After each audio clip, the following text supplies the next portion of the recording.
je vais vous faire présenter la météo des étoiles pour la semaine du 24 décembre, la semaine de Noël. Alors cette semaine de Noël, il y a un truc sur lequel je vais m'arrêter. Il y a dans le ciel 2 planètes qui sont au maximum de leur puissance. On appelle ça des planètes en maîtrise. Alors ce ne sont pas des planètes rapides, les planètes en question c'est Jupiter en Sagittaire et c'est Saturne en Capricorne.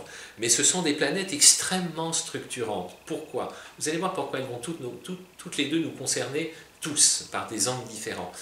Jupiter, on l'a vu, c'est l'optimisme, la confiance en soi, la chance, voir le bon côté des choses, les gouttes d'huile dans les rouages. Donc Jupiter qui est chez lui, il va concerner pas mal de monde. Et puis, il est au max de son influence en fait. Et puis en même temps, il y a Saturne qui est le temps, la rigueur, le cadrage, l'organisation, le sérieux, parfois un peu l'hiver.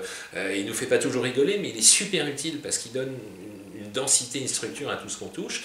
Donc tous les deux sont au maximum de leur influence. Donc qu'est-ce que ça va avoir pour cette fin d'année, pour cette période de Noël et du jour de l'an en fait, hein? Qu'est-ce que ça va engendrer chez nous en matière d'influence? Alors, en ce qui concerne la chance, l'optimisme, c'est Jupiter qu'on va regarder dans un premier temps.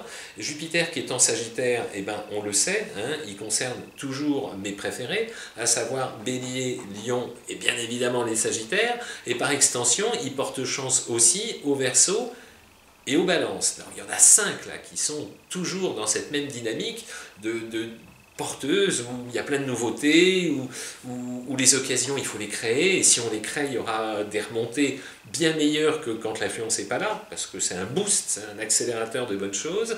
Et puis bon, après, on va parler de Saturne maintenant, ceux qui sont les plus gâtés.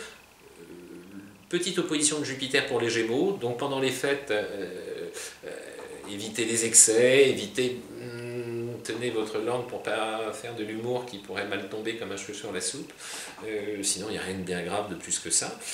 Et puis maintenant, ceux qui sont les gagnants de Saturne, ceux qui vous structurent, ceux qui vous apportent une ligne directrice, qui peuvent nécessiter dans un premier temps une sorte d'élagage, de nettoyage, de passage à la trappe de tout ce qui évoluera pas, tout ce qui avance pas, tout ce qui traîne depuis des mois, etc. Il faut qu'on passe à autre chose parfois, ou qu'on solutionne, qu'on aille jusqu'au bout de la problématique, qu'on aille au bout des solutions pour les résoudre. Hein, c'est les stockades finales pour conclure, en fait. Ceux qui bénéficient de Saturne structurant sont bien évidemment les Capricornes, les Taureaux, les Vierges, les Scorpions et les Poissons. Hein.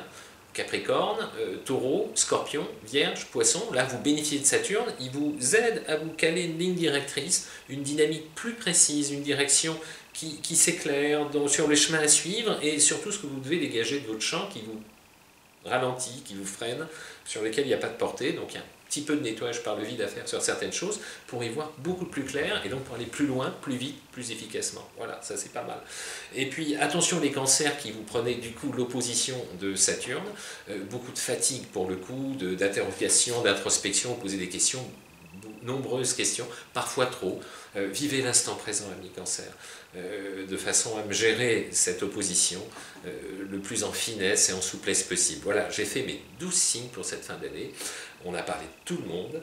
Je vous souhaite une bonne fin d'année, des fêtes formidables. On fait un sondage qui se termine bientôt sur ce que vous avez envie de voir, qu'on vous fasse comme vidéo sur les thèmes qui vous intéressent. N'hésitez pas à me faire des commentaires. Moi, j'adore les commentaires. Je les adore d'autant plus si ce sont des questions techniques.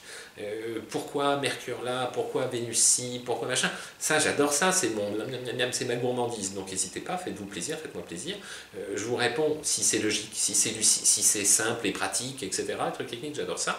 N'hésitez pas à propos, si vous voulez me faire un petit coucou, vous pouvez me joindre, n'hésitez pas à vous abonner, à partager, surtout partager, parce que on est à 100 et quelques, 105, je sais pas, 120, 130 000 contacts, on est super heureux, ça nous donne envie de continuer. Donc abonnez-vous, venez vers nous, vivons l'année qui démarre 2019 au mieux, ensemble. Allez, bonne fête de fin d'année. Tu voulais intervenir. Ouais, dis-leur où est le sondage, parce qu'ils ne sauront pas trouver.